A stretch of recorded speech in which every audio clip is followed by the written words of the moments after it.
Bonjour à tous les moniteurs sauveteurs nationaux qui vont enseigner la requalification de SN 2019-2020.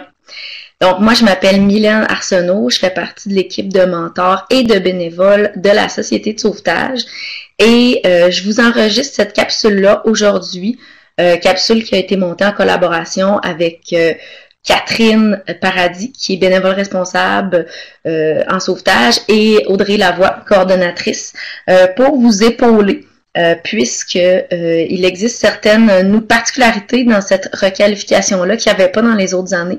Donc, j'enregistre cette capsule-là pour vous épauler dans l'administration de cette requête. Premièrement, cette capsule-là, je veux vous dire la nouvelle requête a été élaborée dans un contexte national. Donc, on s'est vraiment arrimé avec le reste du Canada concernant les normes. Donc, vous allez voir, il y a beaucoup d'évaluations. Ce qu'on faisait pas avant au Québec. On était très fort dans le perfectionnement de la pédagogie. Vous allez voir, notre requête a cette saveur-là aussi. Notre requête au Québec, mais bien sûr, il y a tout un comité qui a bâti la requête.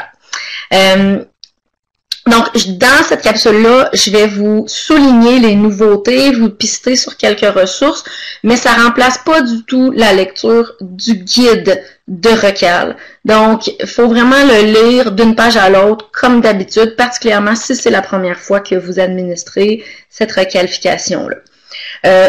Une des nouveautés d'ailleurs, c'est que le moniteur SN n'a plus besoin d'avoir suivi la requalification pour pouvoir la donner.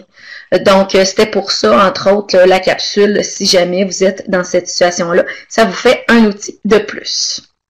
Donc, premièrement, c'est super important d'avoir ici son fameux guide que vous connaissez bien, guide du certificat SN à jour en main, puisque une des nouveautés majeures pour économiser le papier, c'est qu'on a retiré complètement tout ce qui a trait aux particularités des items pour ce qui est de l'évaluation. On se fie complètement au guide des certificats. Donc, ça, c'est une des premières choses, s'assurer d'avoir toujours notre guide en main, comme on vous recommande en tout temps pendant que vous enseignez, mais cette fois-ci, on ne peut pas apporter seulement notre guide de recal. C'est une requête qui est uniquement en piscine, d'une durée au moins de 4 heures minimalement, ou en plage pour les autres options. Je vais vous passer rapidement les items qui sont évalués. Puis, cette requête-là aussi met en évidence, comme la position officielle sur la pratique le dit, mise en œuvre des procédures d'urgence, plan de surveillance, met en évidence l'importance de se pratiquer en équipe. Donc, c'est pour ça qu'on repasse, ça ressemble maintenant un peu plus à un examen SN, cette requête-là, comme le reste du Canada, finalement, fait. Donc, voici les différents éléments qu'on peut retrouver dans la requête. Donc, on va retrouver d'abord les items de la condition physique. Là, ici, sont pas nécessairement mis en ordre, mais on commence toujours par le défi d'endurance, le fameux 400 mètres. Ensuite, le sprint, la récupération d'un objet. Donc, ça n'a pas changé. Tout est dans le guide. Ensuite, on passe avec la récupération d'une victime en train de se noyer avec notre fameux ceinturage arrière qui est encore fortement encouragé. Je vous invite comme moniteur SN à aller voir la ressource que j'ai indiquée ici, Definition of Drowning, qui est une position officielle de l'International Life Saving Federation que vous pouvez retrouver sur Internet. Cette position-là peut vous outiller davantage à pouvoir enseigner le non-nageur puis aller plus loin pour ceux qui poseraient des questions. Ensuite, on va directement à la victime immergée. Et je vous rappelle qu'il faut faire 10 cycles sur mannequin. Super important de passer à travers les 10 cycles pour vérifier l'endurance des facteurs de qualité de la RCR, soit la profondeur des compressions, le rythme que vous connaissez déjà.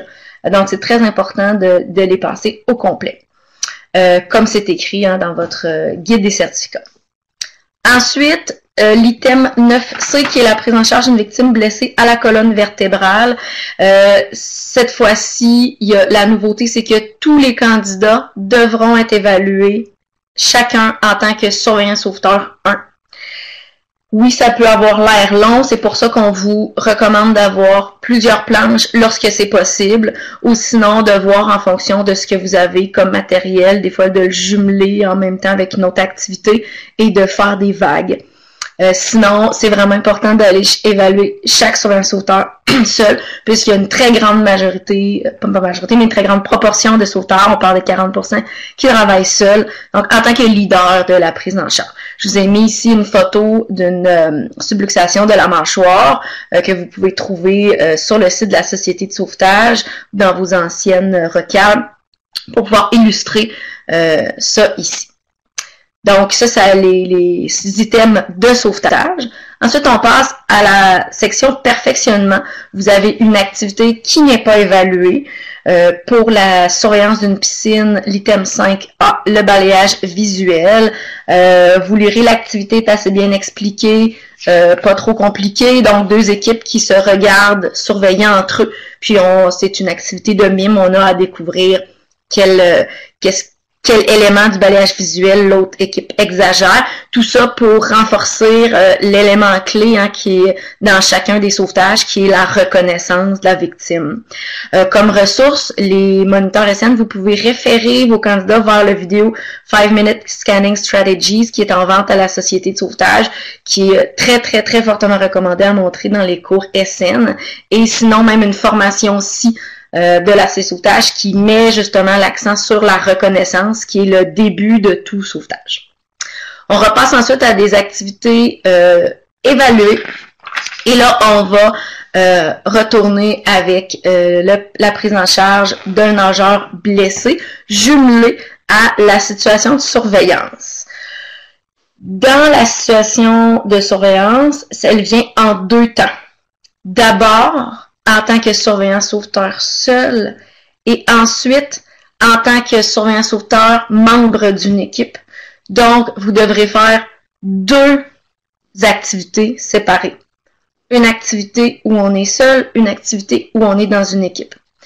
L'activité où on est seul, il s'agit de mettre en scénario un bain libre où on est surveillant sauveteur seul. Je vous rappelle que c'est une grande proportion de nos sauveteurs dans la province de Québec qui travaillent seuls.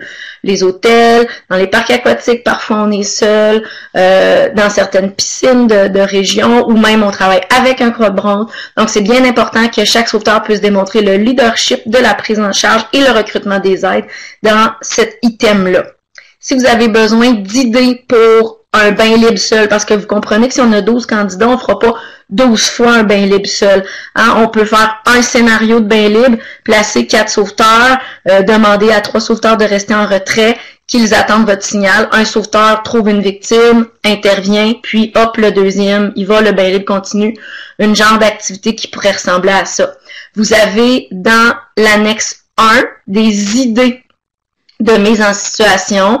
L'annexe 1, je parle du guide de recale, pour pouvoir mettre en situation des bains libres où on est seul, comme surveillant sauveteur, avec des scénarios qui peuvent arriver ensemble.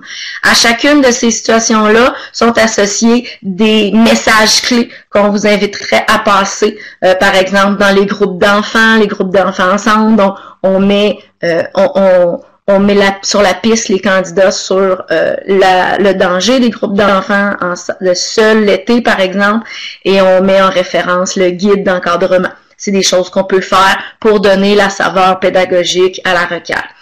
Donc, vous pouvez regarder l'annexe 1, vous pouvez inventer vos propres mises en situation aussi, tant que les idées de cas ou de victimes concordent avec l'annexe A du guide du certificat du sauveteur national. Donc, ça, c'est pour la première partie où on est surveillant sauveteur seul. Et la deuxième partie, c'est comme on fait à chaque examen SN. Donc, on fait un bain libre, plusieurs surveillants sauveteurs qui doivent agir ensemble pour prendre en charge et le bain libre et la victime. Donc, on n'a pas à chaque fois nécessairement une évacuation. C'est encore, vous avez le loisir, tant que ça respecte l'item 10 et l'annexe A, de mettre en branle les scénarios de votre choix, reprendre des idées qu'il y avait dans l'annexe 1 vraiment à votre goût pour que tous les membres de l'équipe soient évalués. Donc voilà, c'est les items évalués cette fois-ci en scénario que je viens de vous expliquer et c'est ce qui conclut la recale. Donc, n'oubliez pas, c'est une recale 4 heures en piscine pour 12 candidats, sinon on augmente le temps. Ça exclut le bloc de reprise. Vous devez avoir votre guide des certificats à jour, en main. On vous suggère d'encourager les candidats à avoir une trousse de premiers soins pour plus de réalisme. En passant, ils peuvent aller sur le site de la Société de sauvetage. À l'avance, il y a toute une petite lettre pour savoir quoi apporter. Donc, vous pouvez mettre sur la piste là, vos responsables aquatiques pour ça. Ensuite, vous conservez toujours vos feuilles de notes pendant 5 ans. Si les candidats ont des changements d'adresse à faire, c'est à eux de le faire directement sur le site. Finalement, si vous avez des questions, vous avez plusieurs ressources. En premier lieu, il y a un guide des programmes 2019 qui est sorti depuis peu. Il y en a un pédagogique, donc pour le programme Leadership, puis un pour le PCS, Programme canadien de sauvetage. Donc, je vous invite à aller vous le télécharger. Ça peut répondre à certaines de vos questions. Sinon, il y a toujours le groupe Facebook Moniteur de la Société de sauvetage sur lequel on est assez réactif, les bénévoles de la Société de sauvetage. Vous pouvez poser vos questions live. Sinon, l'équipe des mentors, c'est relativement nouveau, dont j'en fais partie. Vous pouvez aller voir directement sur votre tableau de bord. Il y a différents mentors à travers la province pour pouvoir vous épauler là-dedans. Donc, j'espère que ça a pu vous outiller pour donner cette nouvelle recale-là. Donc, je vous souhaite beaucoup de plaisir aquatique et à bientôt!